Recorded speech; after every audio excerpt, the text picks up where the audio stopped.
When I first took a stand for justice, and what prompted me to take a stand for justice, I don't remember the age, because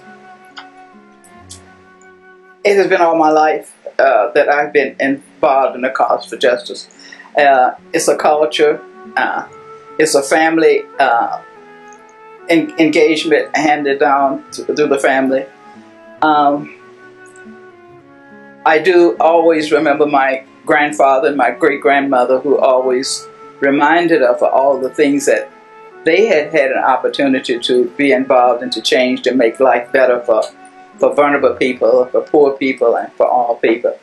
And my grandmother was a historian, and my great-grandmother was a historian because she was born a slave. She was born in 1849, born a slave. And my grandfather, who was born free, was born like 1887. And so they had a lot of history of what needed to be done, how to work, and how to do community work. So it was just a family involvement that we've already had, which means that my grandfather was born free, my mom was born free, and I was born free. So I am 3 generations from slavery. So I don't know, I would say it started with birth. Hearing about the civil rights movement, and I think civil rights was a term that maybe was coined, or a phrase that was coined later. But I have always been involved, as we say, our family tradition, and working for justice, and working for education, and working for fairness, and all. And that has always been from childhood up. You know, there are 3 things I like to say to young people about making changes for justice and equality. And the key is education. The key is education. And I always tell my grandkids, get it between the ears. and nobody can take it from you. Of course, I feel young people now working at a disadvantage because of the technology we have. We have the technology now that gives them the feeling that everything's okay, and sound bites that you can do little things and everything will be all right, which is a hoax on young people. Yeah, well, young people need the education into how the system works, the political system works, how the rich and the privileged work, how they employ certain individuals to carry out certain roles. They need to understand that so that they can communicate in that system. The most important thing is to have a mission, is what you are attempting to affect in your community. What part of your keeping the dream alive is educational. What part of it really affects and help the vulnerable population, struggling people, and all. So, and we have a lot of people in our community who will do small tasks to carry out that mission.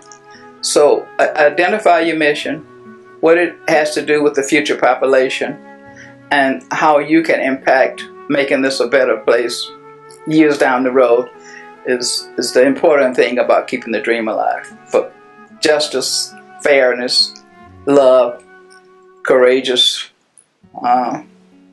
patience, and looking for those people who need the greatest support economically and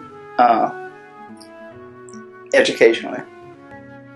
No, I can't think of anything else I would like to say other than, and I guess there is that I long that we can have more leaders to come forward to involve younger people to change some of the things that are at risk for vulnerable people and poor people, especially in our state. We're one of the poorest states there is in the United States, only one other state poorer than we are.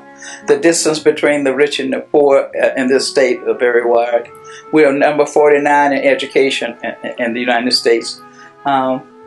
So leadership in our state and our city is very much needed to help remove and elevate diminished citizens. I read in the paper a couple of weeks ago where 17,000 students dropped out in New Mexico school last year, and they're 18, 19 years old. Now just think that if they are young adults, the average one of them will marry and they will have children, and in 1 year there can be 34,000 people without education.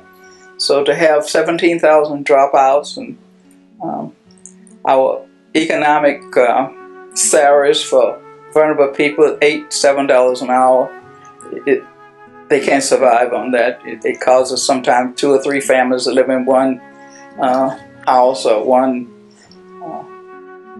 I can't think of these things that they have in these mobile homes and all. So we have a lot of conditions that we need leadership for. But somehow we're going to need leadership to influence the political rich and privileged to take a better look at some of the situations in our community. The education